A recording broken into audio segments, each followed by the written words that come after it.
Hello everyone, today we will start our new topic from the chapter Staffing. So your next topic is external sources. तो आप अंदाज़ा लगा सकते हैं now after reading और completing the internal sources कि external sources क्या होते हैं.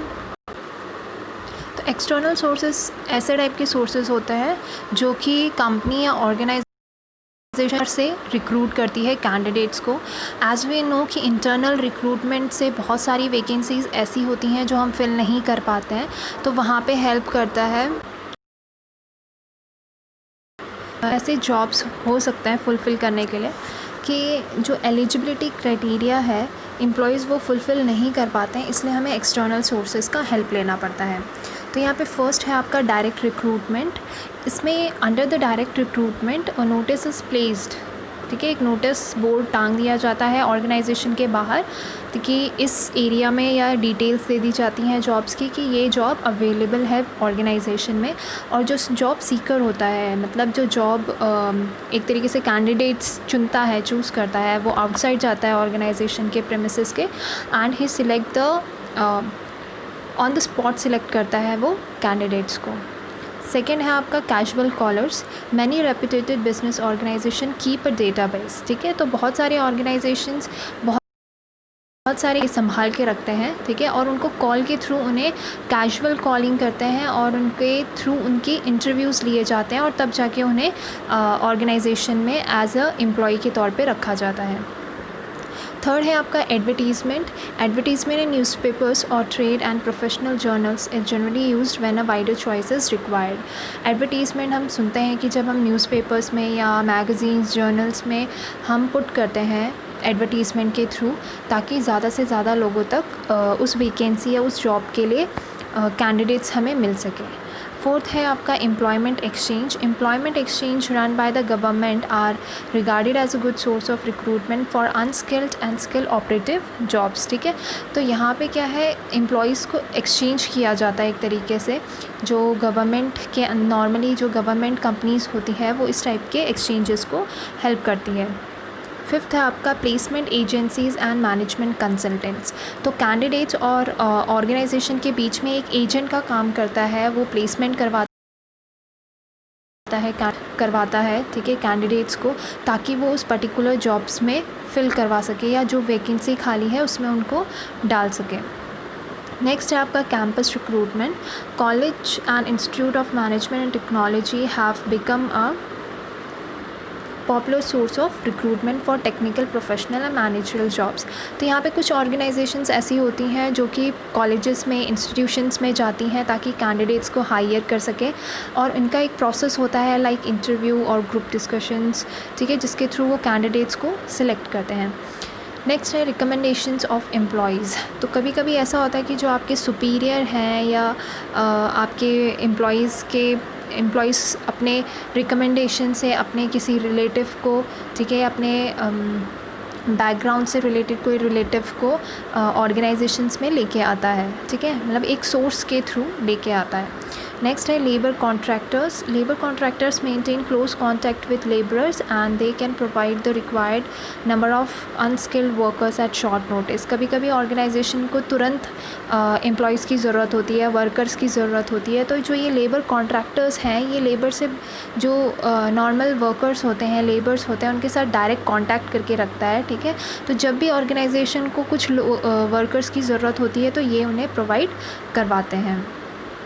नेक्स्ट है आपका एडवर्टीज़िंग ऑन टेलीविजन्स. तो टेलीविजन्स में एडवर्टाइजिंग देना, ताकि क्योंकि आजकल लोग टेलीविज़न ज़्यादा देखते हैं. ठीक है, तो उससे एक तरीके से अट्रैक्ट होके, क्योंकि वो बहुत वाइडर फैलता है, ठीक है, एडवर्टाइजिंग, तो जिसकी वजह से कैंडिडेट्स उनको आसानी से मिल सकते हैं. नेक्स्ट है आजकल वेब पब्लिशिंग भी चल रहा है. दैट इज़ आप इंटरनेट पोर्टल में किसी आप देखते होंगे कि आप कोई पेज खोलते हैं तो वहाँ पे जॉब से रिलेटेड डिस्क्रिप्शंस आने शुरू हो जाते हैं. तो ये क्या है, एक जो जॉब सीकर्स होते हैं वो यहाँ पे पुट कर देते हैं एडवर्टाइजिंग कि हमें इस जॉब या वैकेंसी हमारे ऑर्गेनाइजेशन में खाली है और उसको इतनी सैलरी मिलेगी, और इस तरीके से वो उस जो भी उस ऑर्गेनाइजेशन के लिए अप्लाई करता है वो आराम से आ सकता है.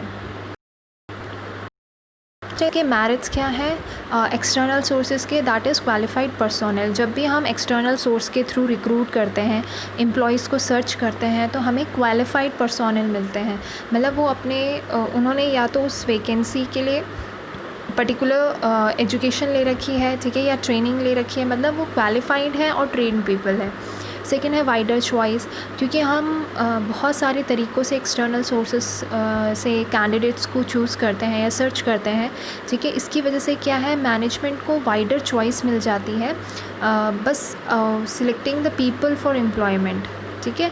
And third is fresh talent. मैंने अभी इंटरनल सोर्सेज में, जो कि इसका डिसएडवांटेज था कि उन्हें फ्रेश टैलेंट नहीं मिलता, लेकिन एक्सटर्नल में फ्रेश टैलेंट मिलता है and fulfil the jobs requirement, ठीक है।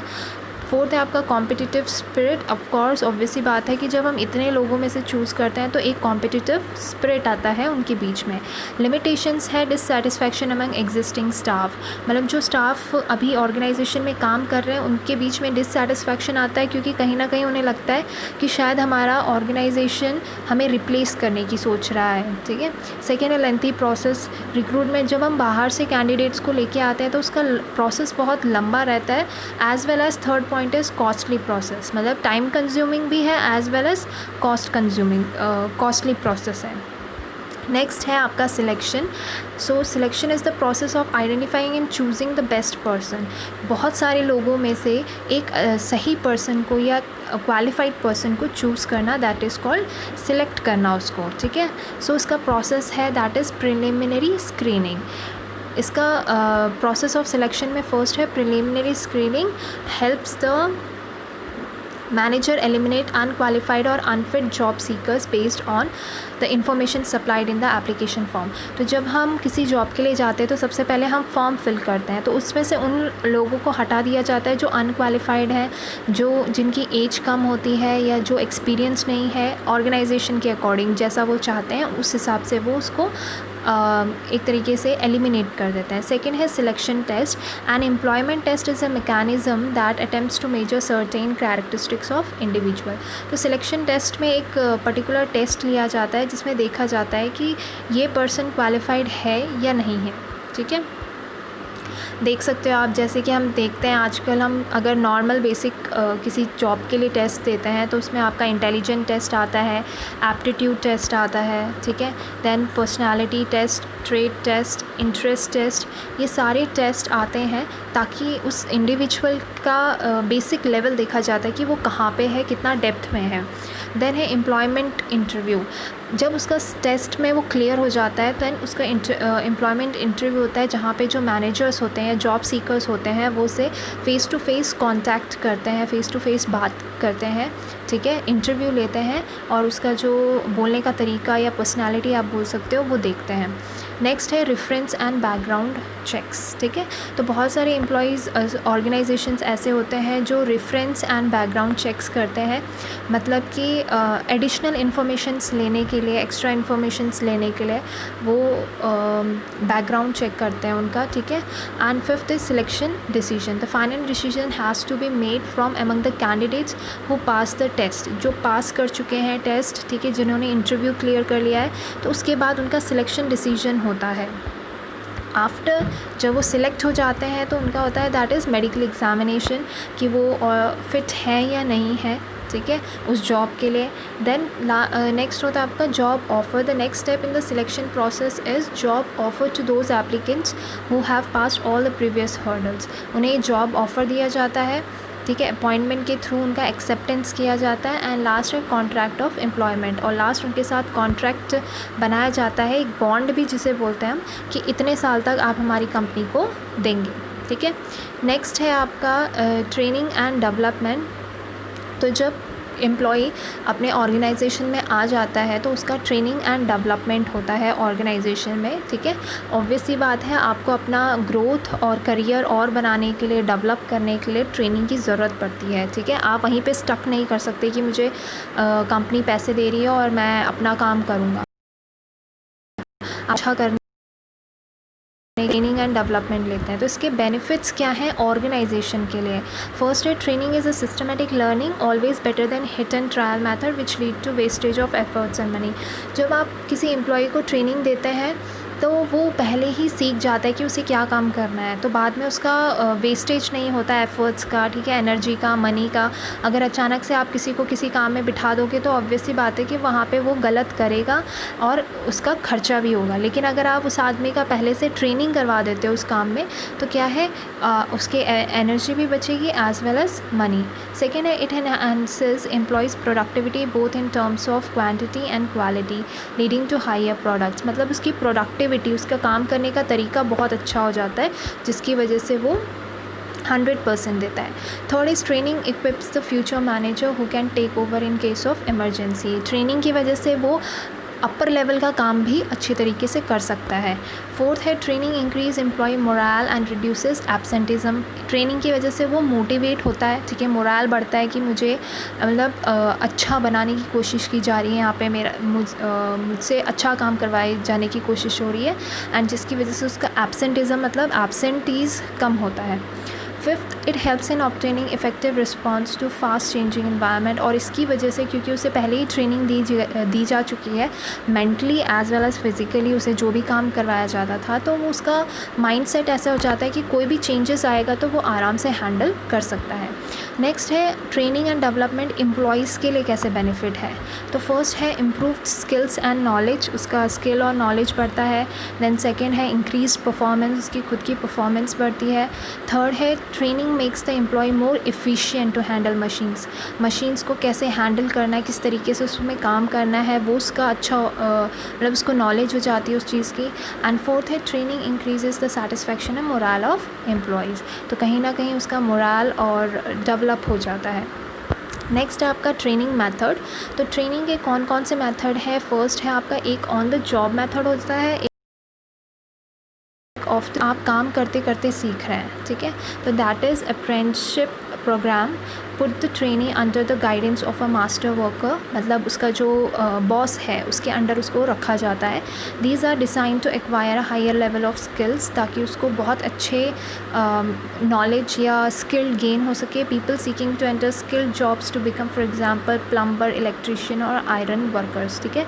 तो इनका काम ऐसे है कि जब तक ये जॉब में नहीं होंगे इनको समझ में नहीं आएगा कि काम कैसा करना है प्रैक्टिकली, ठीक है। तो इनको एक बॉस के अंदर रखा जाता है, जैसे प्लम्बर्स, इलेक्ट्रिशियंस हो गए, और इन्हें ऑन द जॉब रहते रहते सिखाया जाता है। सेकेंड है coaching. In this method the superior guides and instruct the trainee as a coach, ठीक है। कोच के तौर पे इस एम्प्लॉय को समझाया या गाइड किया जाता है कि आपको काम कैसे करना है। Then is internship training. It is a joint program of training in which educational institutions होते हैं, colleges होते हैं, वो internship करते हैं ताकि वो job किस तरीके से day to day activity organisation में होती है उन्हें पता चल सके। साथ ही साथ वो अपनी पढ़ाई भी करते हैं एज़ वेल एज़ वो जॉब भी करते हैं एज अ पार्ट टाइम, ठीक है। फोर्थ है आपका job rotation. This kind of training involve shifting the trainee from one department to another. एक डिपार्टमेंट से दूसरे डिपार्टमेंट में काम करवाना, दैट इज़ जॉब रोटेशन, ठीक है।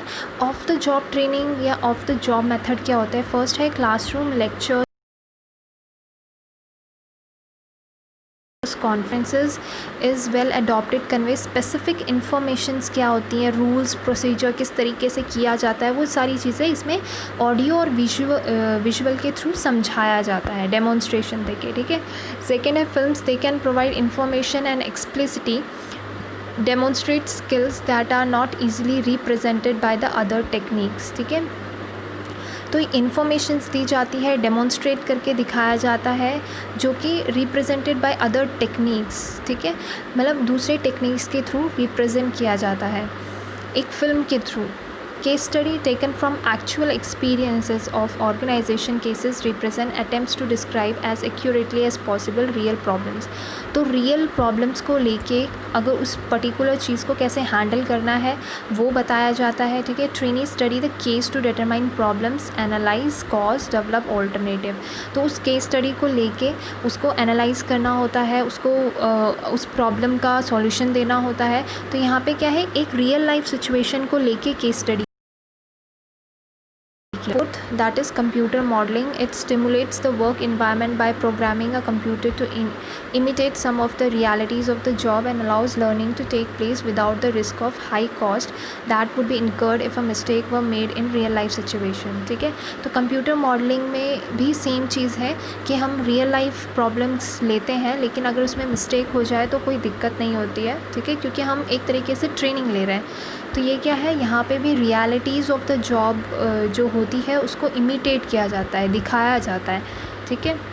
And next is vestibule training. Employees learn their jobs on the equipment they will be using. Future में जब वो काम करेंगे तो किन किन चीज़ों को लेके काम करेंगे वो उनको दिया जाता है ट्रेनिंग करते समय। But the training is conducted away from the actual work force, ठीक है, लेकिन जहाँ पे रियल में काम चल रहा है, एक्चुअल वर्क चल रहा है, वहाँ से बहुत दूर उन्हें का एक ट्रेनिंग रूम होगा, वहाँ पे वही टूल्स रखे जाएंगे, ठीक है, जो कि वो एक्चुअल जॉब में यूज़ करेंगे। लेकिन यहाँ पे क्या है, सिर्फ प्रैक्टिस के लिए बिठाया जाता है या वो ट्रेनिंग दी जाती है।